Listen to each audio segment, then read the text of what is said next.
What's up, guys? Alright, it's Friday morning.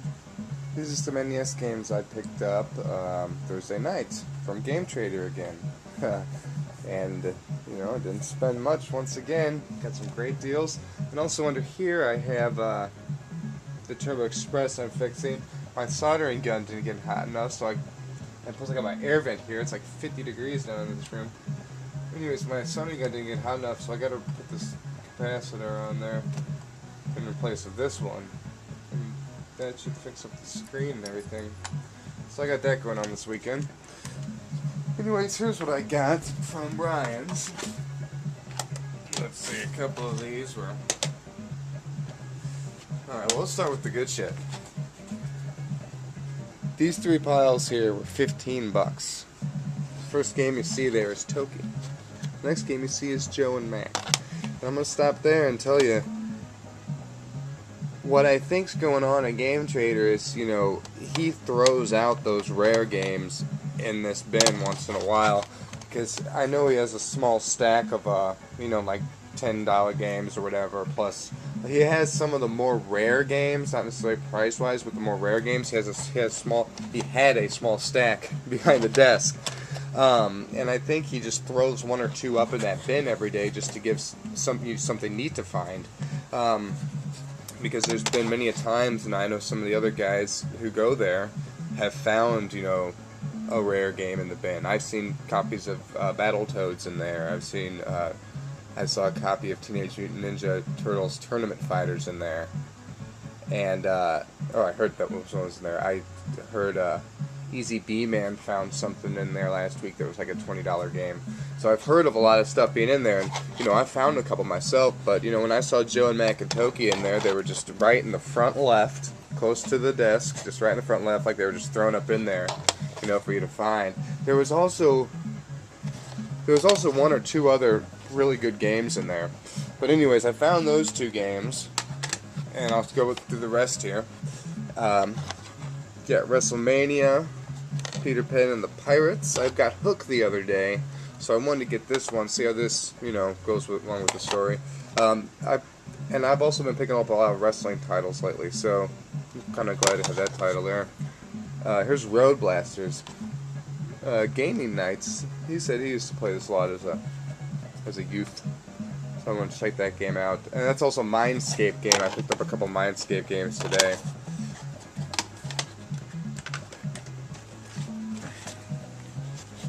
Also, that belonged to Johnny White. That's the name of one of my teachers in school. F-15 Strike Eagle. I can put that next to my F-15 City Wars that you can never find in any list. Here's Airwolf. Best of the Best Karate and Tecmo World Wrestling.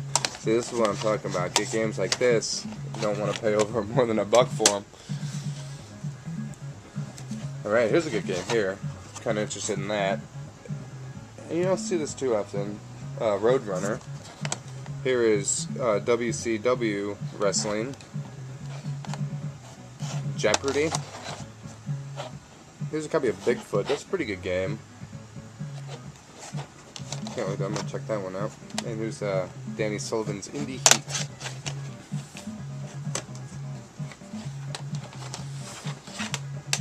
So I bought those games, went up to the counter. I had these two on the top. He sat there, did his thing. He made 3 little piles of 5 and said 15 bucks. And it's so funny when he says these low prices, because it's almost like a joke to me. So I just gave him a $20 bill and said, okay, here, we're even. I caught a glimpse of a small stack of games behind his desk. I left the store, got back on the service road, remembered there was that game there, what was it? Oh yeah, Contra Force. It was sitting there because I saw the Contra writing on the top of the game. Now the top of Contra Force is it's dark, that's not silver. So I initially knew it wasn't Contra, I knew it was Contra Force. So I turned around, went back there, and said, hey, I forgot to ask you about that back there. And he had a small stack of games. Somebody must have brought in some little more expensive games, because they were the games, that actually go for like 40, 50 bucks. So, he was selling it for like 40 or 50 or whatever. I think he told me 40 or something. But I only had 30 bucks left. I'm sure I could have offered him 30 and he would have gave it to me, but I'm not worried about it. I'm just going to go pick it up this morning. I just didn't have the money to buy it. But I did buy 3 other games that I wanted.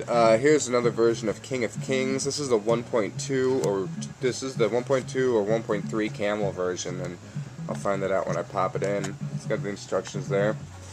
And then here's Captain Comic. This is a good Color Dreams game. And then I got Conan Mysteries of Time. I did give them 10 bucks each for these, because even spending $50 on 18 games and a new cleaner, that's well worth it to me. I just felt like I just was stealing from just giving him $20, especially because Toki goes for like 10, 15 bucks. And even Joe and Mag, that's not a cheap, or that's not a common game either. I picked up a cleaner also. Guys, these things are very important. Never throw them away, especially if you have these good ones that Nintendo made. Because they have this clip here, you can pop them right open. You can actually take the felt out there and see, that's what it looks like when it was dirty. It's been cleaned a lot. So all we gotta do is take it out there like this, shift it, and you'll have a brand new clean one to work with for the next 10 years.